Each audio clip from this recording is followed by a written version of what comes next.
Richard Kaplan here, StudioRadHQ.com, and we're going to be discussing live drum mix tips.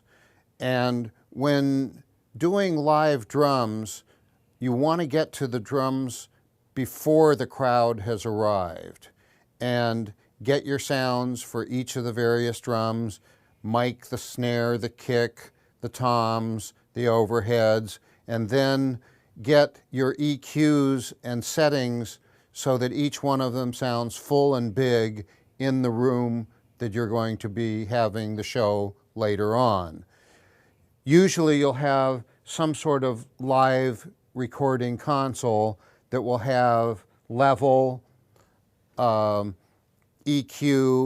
compression, and other various things that you are going to want to use sparingly if possible. Better to get the sound by moving the mic around than to be doing radical EQs.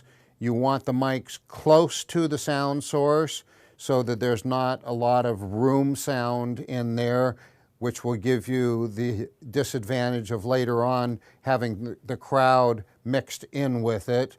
And you want to get the kick drum mic close to the beater head of the drum. You want the snare mic right on the snare. You want the tom mics close to the toms, and you want the overhead mics spaced closer than you would for a studio application.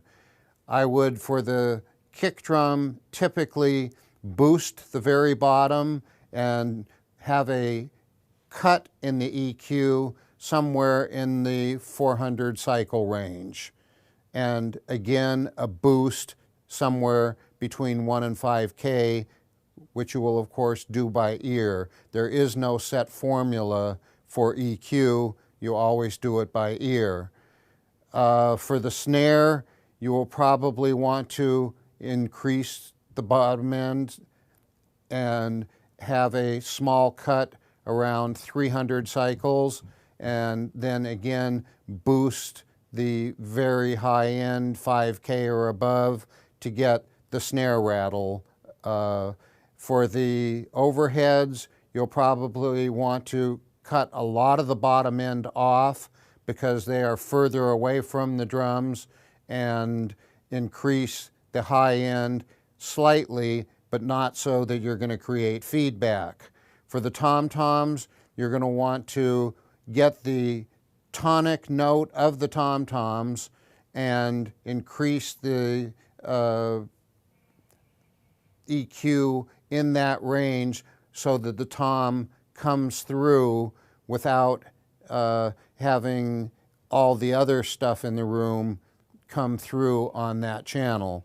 And then get yourself a good mix, keeping in mind that as the room fills up, the bodies will start to trap out some of the bass. So always have a little bit more bass than you would normally expect.